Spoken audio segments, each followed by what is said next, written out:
Welcome to சுடுதண்ணி.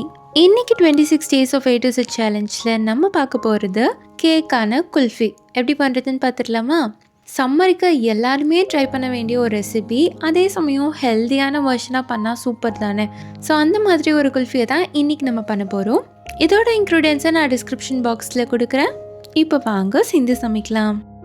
First இதுக்கு நம்ம முந்திரி பாதாமும் ஊற வச்சு எடுத்துக்கலாம். நான் இன்றைக்கி 10 முந்திரி 10 பாதாம் எடுத்திருக்கேன். இது சுடு தண்ணி ஊற்றி ஒரு 15 to 20 மினிட்ஸ் ஊற வச்சு எடுத்துக்கோங்க. சுடு தண்ணி ஊற்றும் போது சீக்கிரமாக ஊறிடும், அப்படி இல்லாட்டி ஓவர் நைட் ஊற வைக்கணும். இது கூடவே கொஞ்சமாக குங்குமப்பூவை பாலில் ஊற வச்சுக்கலாம். இது ஒரு 20 மினிட்ஸ் ஊறட்டும். 20 மினிட்ஸ்க்கு அப்புறமா ஒரு மிக்சர் ஜாரில் ஊறின முந்திரி பருப்பை தண்ணி எடுத்துகிட்டு சேர்த்துக்கலாம். ஊறின பாதாம் பருப்பையும் தோலை ரிமூவ் பண்ணிட்டு சேர்த்துக்கோங்க. இது கூட 1/4 கப் பால், 1/2 கப் சர்க்கரை, 1/4 டீஸ்பூன் ஏலக்காய் தூள் சேர்த்து நல்லா அரைச்சி எடுத்துக்கோங்க. ஊறி இருக்கனால நல்லா ஃபைன் பேஸ்ட்டாக அரைஞ்சி வந்துடும். இப்போது இது ரெடியாக இருக்குது, இது இருக்கட்டும். அடுத்து ஒரு கடாயில் 1 லிட்டர் ஃபுல் ஃபேட் மில்க் சேர்த்துக்கலாம். கொழுப்பு ரிமூவ் பண்ணாத பால் எடுத்துக்கணும், அப்போ தான் நல்லா திக்காக வரும். இதை நல்லா காய்ச்சி எடுத்துக்கோங்க. இனிஷியலாக நீங்கள் காய்ச்சிற வரைக்கும் ஹை ஃப்ளேமில் வச்சுக்கலாம், ஆனால் கூடவே இருந்து பார்த்துக்கோங்க. நல்லா பொங்கி வந்ததுக்கப்புறமா இதை லோ ஃப்ளேமில் வச்சு தான் நம்ம குக் பண்ண போகிறோம். நல்லா மிக்ஸ் பண்ணி விட்டுக்கலாம். இது ரொம்ப சிம்பிளான இன்க்ரீடியன்ஸ் வச்சு தான் நம்ம பண்ண போகிறோம். நம்ம பண்ணியிருக்க அளவுக்கு ஒரு 6-7 குல்ஃபி நம்மளுக்கு கிடைக்கும்.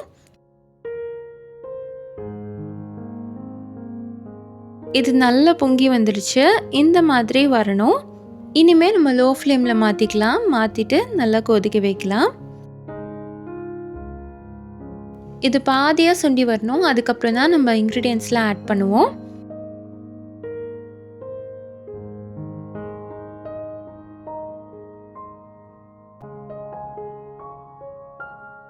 இப்போது இந்த ஸ்டேஜில் இதில் நம்ம குங்குமப்பூ ஃபஸ்ட்டு சேர்த்துக்கலாம். அப்படியே பாலோடு சேர்த்துக்கோங்க. அதுக்கப்புறமா நம்ம அரைச்சி வச்சுருக்க அந்த முந்திரி பாதாம் பேஸ்ட்டையும் சேர்த்துடலாம். சேர்த்துட்டு நல்லா மிக்ஸ் பண்ணிக்கோங்க. இதில் வேறு எந்த ஆர்டிஃபிஷியல் கலர்ஸும் நம்ம சேர்க்க போகிறதில்ல. ரொம்ப ரொம்ப நேச்சுரலான ஒரு கலர் தான் இது வரப்போகுது. அப்பப்போ மிக்ஸ் பண்ணிக்கலாம், அடி பிடிக்காமல் பார்த்துக்கோங்க. ஒரு 5 மினிட்ஸ்க்கு அப்புறமா நல்லா மிக்ஸ் ஆகி இது கொதித்து வரும்போது இதில் 1/2 கப் கண்டென்ஸ்டு மில்க் சேர்த்துக்கலாம்.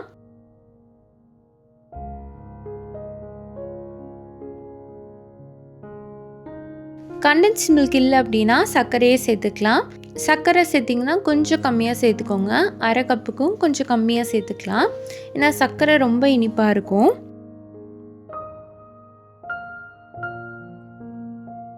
எல்லாத்தையும் சேர்த்து முடித்ததுக்கப்புறமா கூட கடைசியாக கூட நீங்கள் ஸ்வீட்னஸ் வேணும்னா ஆட் பண்ணிக்கலாம். நான் பண்ணியிருக்க அளவு அப்படியே கடையில் வாங்குகிற அளவு இருக்கும் ஸ்வீட்னஸ். உங்களுக்கு கொஞ்சம் கம்மியாக வேணும்னா நீங்கள் கம்மி பண்ணிக்கலாம். முந்திரி பருப்பெல்லாம் சேர்க்குறதுனால நல்ல திக்னஸ் கொடுக்கும். இப்போ பார்த்தீங்கன்னா ஒரு 10 மினிட்ஸ் கூட ஆயிருக்கு. நல்லா ஆடை ஃபார்ம் ஆக ஆரம்பிச்சிருச்சு. இதை எடுத்து விடணும். சைடில் ஒட்டிகிட்ருக்க அந்த மில்க் சாலிட்ஸ் எல்லாம் நம்ம ஸ்க்ரே பண்ணி விட தான் அது சீக்கிரமாக அந்த திக்னஸ் வரும். நல்லா மிக்ஸ் பண்ணிட்டே இருங்க.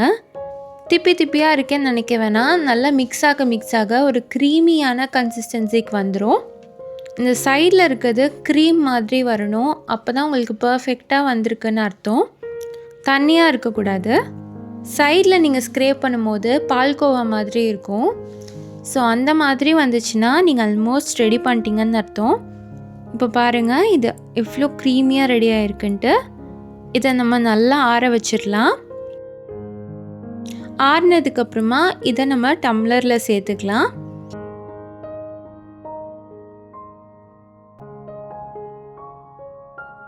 எனக்கு மொத்தமாக 7 டம்ளர் வந்துச்சு, நான் 4 மட்டும் காட்டியிருக்கேன். இதை ஒரு ஃபாயில் இல்லாட்டி இந்த மாதிரி பிளாஸ்டிக் ஷீட் போட்டுட்டு நல்லா டைட்டாக சீல் பண்ணதுக்கப்புறமா குச்சியை சொருகுனிங்கன்னா குச்சி ஆடாமல் அப்படியே நிற்கும். இந்த மாதிரி ரெடி பண்ணி இதை ஓவர் நைட் ஃப்ரிட்ஜில் வச்சுருங்க. நெக்ஸ்ட் டே இது சூப்பராக ரெடி ஆகிடும். இருக்கட்டும். இப்போ பார்த்தீங்கன்னா நெக்ஸ்ட் டே இது பக்காவாக ரெடி ஆகிடுச்சு. இதை சாப்பிட்றதுக்கு அவ்வளோ ஒரு டேஸ்ட்டாக இருக்கும். இதை எடுக்கிறது கஷ்டமாக இருந்துச்சுன்னா லைட்டாக நீங்கள் தண்ணியில் வச்சுட்டு எடுத்திங்கன்னா ஈஸியாக வந்துடும். ரொம்ப நேரம் வைக்காதீங்க, ஒரு 5 செகண்ட் வச்சிங்கன்னா போதும். அவ்வளோதான், நம்மளோட சூப்பர் டேஸ்டான குல்ஃபி இப்போ ரெடி ஆகிடுச்சு. இந்த குழு குழு ரெசிபியை இந்த சம்மருக்கு பண்ணி செம்ம சூப்பராக ஃபேமிலியோடு சாப்பிடுங்க. இந்த வீடியோ உங்களுக்கு பிடிச்சிருந்தால் லைக் பண்ணுங்கள், சுடு தண்ணி சேனலை சப்ஸ்கிரைப் பண்ணுங்கள். தேங்க்யூ.